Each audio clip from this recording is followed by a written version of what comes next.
to have worked at least 25,000 inmates to death. Others were killed in their drug testing program. In the Nuremberg trials after the war, 12 of IG.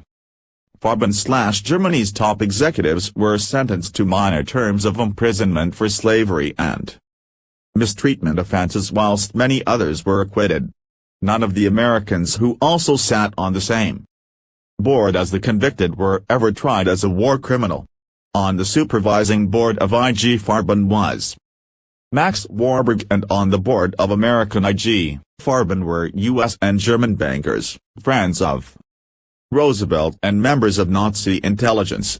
Rockefeller's Standard Oil assisted IG Farben's program of research into making oil from coal, which Germany had a plentiful supply of.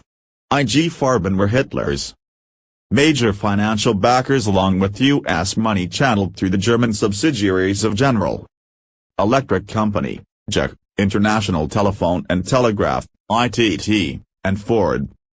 Having supplied the loans to rearm Germany, repayment was demanded in cash, causing the German economy to crash, ensuring Hitler could seize power with popular support of his economic solution. In the same year, 1933, Franklin Roosevelt took the American presidency in a remarkably similar situation, offering a New Deal-type solution in the wake of serious economic depression. Both Hitler and Roosevelt were advised by people connected with the American-German cartels and the Bank of International Settlements. Meanwhile, Britain had adopted a policy of appeasing Germany. This was promoted by the PM Neville Chamberlain, as advised by Round Table members such as Lord Halifax, Lord Lothian, Leopold Amory, and the Astors, who owned the Times. In order to be self-sufficient through a lengthy war, Hitler's Germany needed the resources of Czechoslovakia, so the British government continued promoting appeasement until Austria and then Czechoslovakia were taken in 1939. The Bank of England then relinquished the £6 million of Czech gold deposited in London to the conquering Nazis. The erstwhile appeasers, Milner, Lothian, Astor and Amory, turned on Chamberlain, and on the ensuing wave of pro-war opinion Churchill swept to power. There is evidence to suggest that before Churchill became Prime Minister, coded messages passed between him and Roosevelt which confirmed that the war was a premeditated setup. On taking office, Churchill immediately appointed Victor Rothschild to implement Regulation 18B to imprison, without trial, anyone suspected of opposing the war.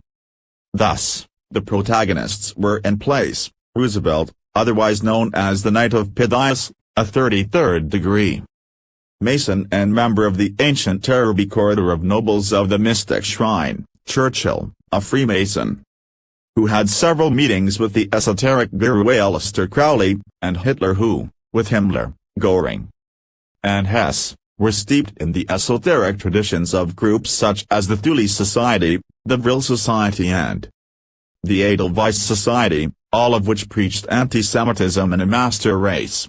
Occult symbolism and ritual pervaded Nazi Germany, from the swastika to the Nuremberg rallies and the organization of the SS.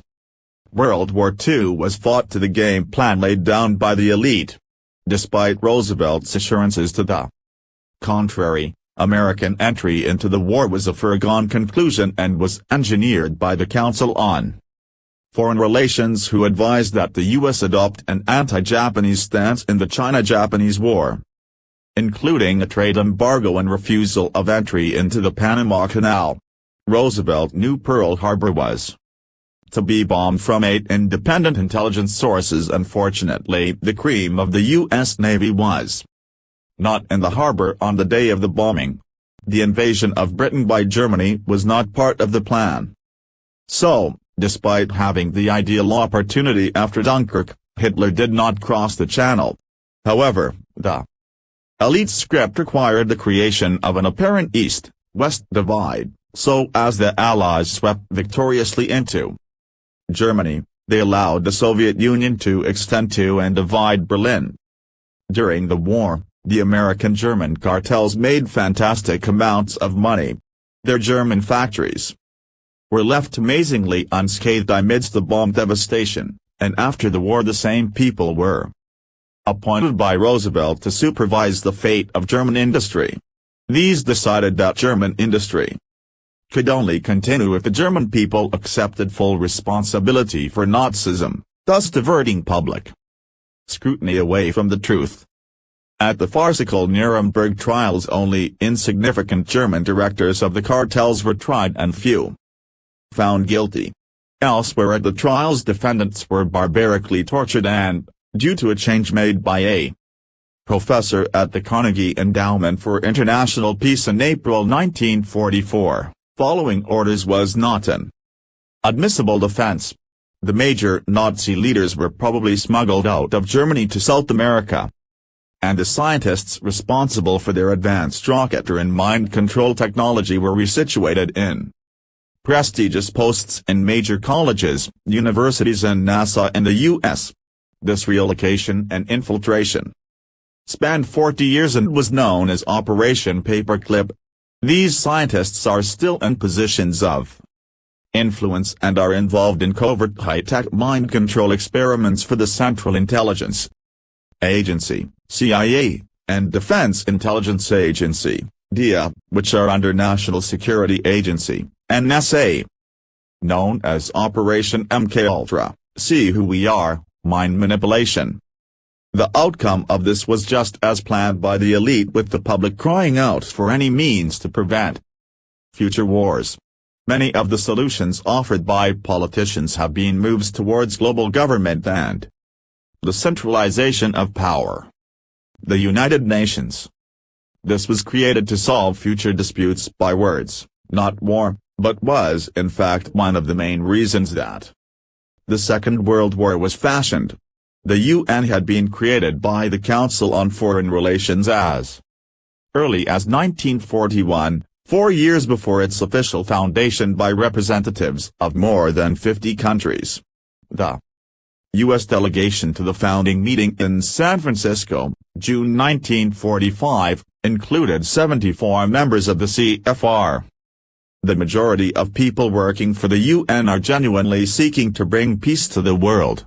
However, it is one of the main vehicles for world government and world army, and all 6 UN secretary-generals have promoted New World Order type attitudes. More and more areas of our lives are being globalized through UN organizations under different excuses. For international jurisdiction, the World Health Organization, UN Population Fund, UN Environment Program, UNESCO, for education, science and culture. European Union. The 3 trading blocs of Europe, the Americas and Asia-Australasia are the stepping stones through which government is being centralized before global control. NAFTA, North Atlantic Free Trade Agreement, which has recently been extended, and APEC, Asia-Pacific Economic Cooperation, look set to follow the example of Europe, which is developing from a trade cooperative to a United States of Europe. The European Economic Community, EEC, was largely the brainchild of Jean Monnet and Joseph Ratzinger, a founder of the Bilderberg Group. It was funded by loans devised by Monnet and the CFR and was formally created in 1957 by the Treaty of Rome, drafted by Monnet and the CFR. If any country showed a reluctance to join, the U.S. pro-Europe position was made very clear to the offending country. The EEC has since become the European Community and now the European Union. Monetary union has been confirmed by the Maastricht Treaty, and the situation moves ever closer to a federal Europe. In 1980, the EC drew up a map of regions within a proposed federal Europe. England did not feature as an administrative unit, and the regions defined in the former Yugoslavia are those which have since been created by the recent war. The public have always been kept in the dark about the extent of the union, with Prime Ministers Heath, Wilson and Callaghan all accepting the renunciation of sovereignty and incorporation into a federal Europe. Margaret Thatcher served her economic purpose with Reagan in the 1980s, but her resistance to European Union ensured her downfall in 1990. Her demise was decided upon by the 1989 meeting of the Bilderberg Group. In the June 1995 Bilderberg meeting, attended by Norman Lamont and William Waldegrave, John Major was threatened with a similar fate if he didn't back a federal Europe. The leadership challenge by John Redwood, supported by Lamont, was based on their alleged opposition to federalization. Major conveniently won and purged his cabinet of anti-federalists. The illusion of democracy. Centralization of power would not be accepted by the public if it was imposed directly, but by offering an apparent choice in the democratic elections of Britain and the US, people are sold the illusion that actions of politicians are accountable to the majority. In America, presidencies are won through money, so those who control the financial resources dictate who becomes president, and the president is then under obligation to those who funded him. The apparent differences between Republicans and Democrats are a facade as epitomized by George Bush, the Republican president 1989 to 1993, and Bill Clinton, the current Democratic president. Both are members of the Council on Foreign Relations and the Trilateral Commission, both are 33rd-degree Masons, both support GATT, NAFTA, centralization and economic growth at the expense of humanity and the environment, and both are heavily involved in drug trafficking, child abuse, murder and the Iran-Contra affair.